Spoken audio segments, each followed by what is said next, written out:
আসসালামু আলাইকুম। দখলদার ইসরায়েলি বাহিনী এবং ফিলিস্তিনি পুরোদমে যুদ্ধ চলছে, জানিয়ে দেব হাতে থাকা সর্বশেষ আপডেট আন্তর্জাতিক সংবাদ। প্রথমেই সংবাদ শিরোনাম। ইউক্রেনে রাশিয়ার ব্যাপক বিমান হামলা, নিহত 7 জন। আরও জানিয়ে দিব কতটা শক্তিশালী হিজবুল্লাহ। আরও জানিয়ে দিব বাইডেন মোদির ফোন আলাপ বাংলাদেশের পতঙ্গে। সর্বশেষ জানিয়ে দিব পাকিস্তানের আকাশে 46 মিনিট উড়ল মোদির বিমান। শুনছিলেন সংবাদ শিরোনাম, এরপর বিস্তারিত। তার আগে আমাদের ভিডিওটি যদি ভালো লেগে থাকে তাহলে লাইক কমেন্ট শেয়ার করে দিবেন, আর আমাদের ভিডিওটি সর্বপ্রথম পেতে চ্যানেলটিকে সাবস্ক্রাইব করে রাখবেন। ইউক্রেনে রাশিয়ার ব্যাপক বিমান হামলা, নিহত 7 জন। এবার শুনুন বিস্তারিত। ইউক্রেনে সবচেয়ে বড় ধরনের বিমান হামলা চালিয়েছে রাশিয়ার বাহিনী। ইউক্রেনে বিমান বাহিনীর প্রধান বর্বরত দিয়ে এ তথ্য জানিয়েছে বিবিসি। প্রতিবেদনে বলা হয়, সোমবার 26 আগস্ট ইউক্রেনে অর্ধেকের বেশি অঞ্চল ক্ষেপণাস্ত্র ও ড্রোন হামলা চালানো হয়। এতে অন্তত 7 জন নিহত হয়েছে, আহত হয়েছে কয়েক ডজন। জাপানি স্থাপনায় হামলার কারণে ইউক্রেনের বেশিরভাগ অঞ্চল অন্ধকার ছিল। সেই সঙ্গে ইউক্রেন জুড়ে বিমান হামলা সতর্ক জারি করা হয় এবং নাগরিকদের নিরাপত্তা স্থানে আশ্রয় নিতে বলা হয়। রাশিয়া নিশ্চিত করেছে যে তারা ইউক্রেনে জাপানি স্থাপনায় হামলা চালিয়েছে। সেই সঙ্গে রাশিয়ার পক্ষ থেকে বলা হয়েছে তারা সকল লক্ষ্যব্যস্ত হামলা চালিয়েছে। বিবিসি বলেছে, সোমবার রাত জুড়ে শুরু হওয়া ক্ষেপণাস্ত্র ও ড্রোন হামলা সকাল পর্যন্ত চলে। ইউক্রেনের বিমান বাহিনী কমান্ডার শিকালো ওলেস্কার বলেছেন, রাশিয়ায় রাতভর 127টি ক্ষেপণাস্ত্র ও 109টি ড্রোন নিক্ষেপ করে। তবে ইউক্রেন বাহিনী 102টি ক্ষেপণাস্ত্র ও 99টি ড্রোন ভূপাতিত করেছে। 2022 সালে 24 ফেব্রুয়ারি ইউক্রেনের সামরিক অভিযান ঘোষণা দেন রুশ প্রেসিডেন্ট ভ্লাদিমির পুতিন। এরপর আজ পর্যন্ত টানা 914 দিনের মতো চলছে দুই দেশের সংঘাত। এতে দুই পক্ষের বহু হতাহতের খবর পাওয়া যাচ্ছে, তবে যুদ্ধ বন্ধের এখন পর্যন্ত কোনো লক্ষণ নেই। উল্টা পূর্বে ইউক্রেন দেশ দুটির মধ্যে সংঘাতের পরিমাণ অনেক বাড়ছে। আরো জানিয়ে দিব কতটা শক্তিশালী হিজবুল্লাহ। এবার শুনুন বিস্তারিত।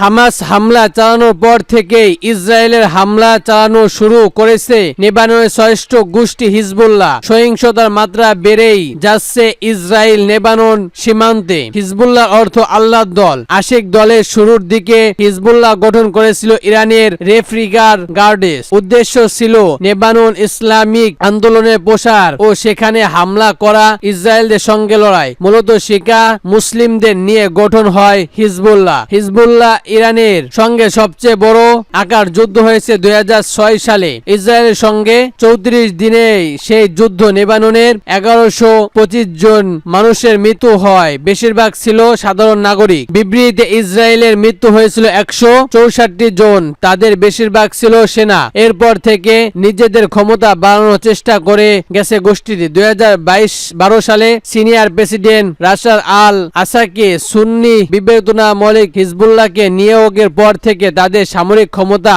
বাড়ছে বলে জানিয়েছে বার্তা সংস্থা রাইটার্স। ইসরায়েল সহ বেশিরভাগ পশ্চিমা দেশগুলো নিন্দা করেছে এই গোষ্ঠীকে। ইসরায়েল ও হিজবুল্লাহর মধ্যে সংঘাত যদি শেষ পর্যন্ত পূর্ণবদ্ধ যুদ্ধের দিকে গড়ায়, সেই সম্ভাব্য কথা মাথায় রেখে নেওয়া যেতে পারে তাদের সামরিক শান্তি আসলে ঠিক কতটা। কোন দেশ রাষ্ট্রীয় বাহিনী না হলেও বিশ্বের সবচেয়ে আধুনিক অস্ত্র সম্ভার অর্জিত সামরিক শান্তিগুলোর অন্যতম হলো হিজবুল্লাহ। বাস্তবে এরকম বাহিনীগুলোর মধ্যে তারাই সবচেয়ে শক্তিশালী এবং তাদের টাকা পয়সা ও অস্ত্রর যোগান ইরান। হিজবুল্লাহ প্রধান শেখ হাসান নাসরুল্লাহ দাবি অনুযায়ী তাদের প্রায় 1 লাখ যোদ্ধা আছে, যদিও বিভিন্ন নিরীক্ষকের সূত্রে এই সংখ্যাটা 20,000 থেকে 50,000-এর মধ্যে বলেও বলা হয়। হিজবুল্লাহ এই সদস্য সামরিক প্রতিরক্ষা এবং তাদের যুদ্ধের অভিজ্ঞতা আছে। এদের অনেকেই সিনিয়র গৃহযুদ্ধ লড়াই করেছে। হিজবুল্লাহর কাছে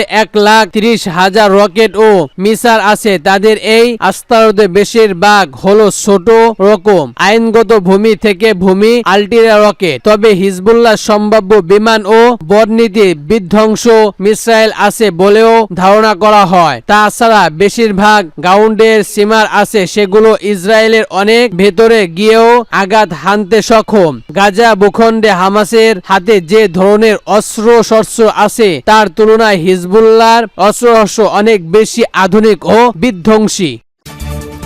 আরো জানিয়ে দিব বাইডেন মোদির ফোন আলাপ বাংলাদেশ প্রসঙ্গে। এবার শুনুন বিস্তারিত।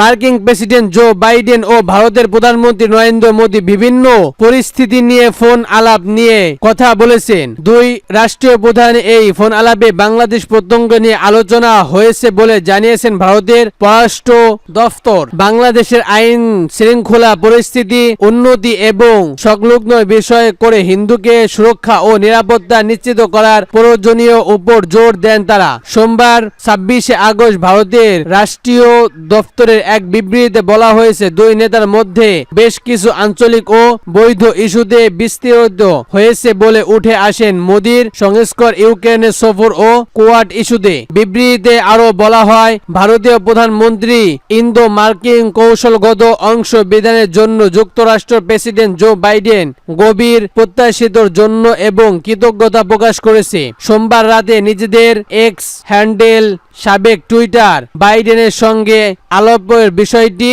ধরেছেন মোদি। বাইডেনের সঙ্গে ফোন আলাপ নিয়ে তিনি লিখেন, আজ মার্কিন প্রেসিডেন্ট বাইডেনের সঙ্গে ফোন আলাপ হয়েছে। এ সময় ইউক্রেন পরিস্থিতি সহ আঞ্চলিক ও বেসামরিক বিষয় নিয়ে বিদেশি মন্তব্য করেছে। বাংলাদেশের পরিস্থিতি নিয়েও আমরা আলোচনা করছি এবং দেশটিতে দ্রুত স্বাভাবিক অবস্থায় ফিরিয়ে আনার প্রয়োজনীয়তার উপর জোর দিচ্ছি। পাশাপাশি বাংলাদেশ সংলগ্ন বিশেষ করে হিন্দুদের নিরাপত্তা নিশ্চিত করার বিষয়ে আলোচনা হয়েছে। প্রত্যঙ্গ গত 5 অক্টোবর জনতার তীব্র আন্দোলনের মুখে ক্ষমতাচ্যুত হয়ে দেশ ছেড়ে ভারতে পালিয়ে যান শেখ হাসিনা। বর্তমানে ভারতের রয়েছে বাংলাদেশের সাবেক এই প্রধানমন্ত্রী। পরে ভারতীয় সংবাদ মাধ্যম ইকন টাইটস এবং দা সে একটি প্রতিবেদনে প্রকাশ পায় ভারতের পতনের পিছনে যুক্তরাষ্ট্রের দিকে ইঙ্গিত করেন হাসিনা। এমন সাবেক বাংলাদেশের পরবর্তী পরিস্থিতি নিয়ে যুক্তরাষ্ট্র কোনো সংস্কার নেই বলে জানান হোয়াটার সাউথ।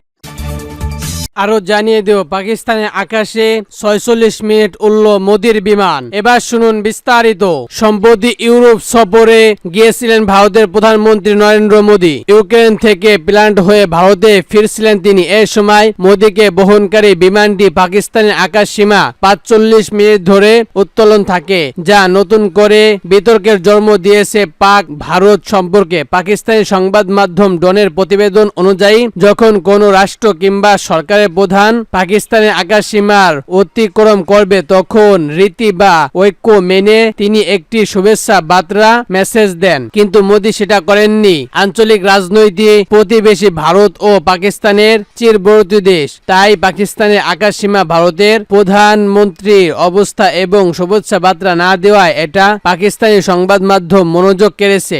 এই বিষয়ে পাকিস্তানের এভিশনের পিকের সঙ্গে সম্পর্কিত একটি সূত্র ডমকে জানান, শুভেচ্ছা বার্তা দেওয়াটা পুরোপুরি একটা রীতি, এটা বাধ্যতামূলক নয়। অর্থাৎ কেউ রীতি মেনে বার্তা দিতে পারবেন, না দিতেও পারবেন। তবে মোদী ভারতে তার সমালোচনার কাছ থেকে এই নিয়ে সমস্যার সম্মুখীন হতে পারে। পাকিস্তানের বিমান সংস্থার কর্তৃপক্ষ সূত্রে বর্বরত একাধিক সংবাদ মাধ্যম জানিয়েছে নরেন্দ্র মোদীকে বহন করা ভারতীয় বিমানটি পাকিস্তানের চিত্র অঞ্চলের আকাশ সীমা প্রবেশ করে পরে অসমিক চলে যায়। বিমানটি এমন সময় ইসলামাবাদ ও লাহোরের উপর দিয়ে উড়ে যান। সেই সঙ্গে এখন ভারতের বাণিজ্যিক বিমানের জন্য পাকিস্তানের আকাশ সীমা সম্পূর্ণ আছে বলে জানান সূত্রটি বলেছে ভারতের প্রধানমন্ত্রীকে বহনকারী বিমানটি পাকিস্তানের আকাশ সীমা ব্যবহার আলাদা করে কোনো অনুমতি নেওয়ার প্রয়োজন হয় না। কিছু ক্ষেত্রে মোদীর বিমানকে একটি কল সাইন দেওয়া হয়। এভাবে পাকিস্তানের কর্তৃপক্ষ রাষ্ট্রপ্রধান বহনকারীকে নিজেদের আকাশ সীমা অকৃতর সময় পাকিস্তানের ওয়ান কল সাইন দেওয়া হয়।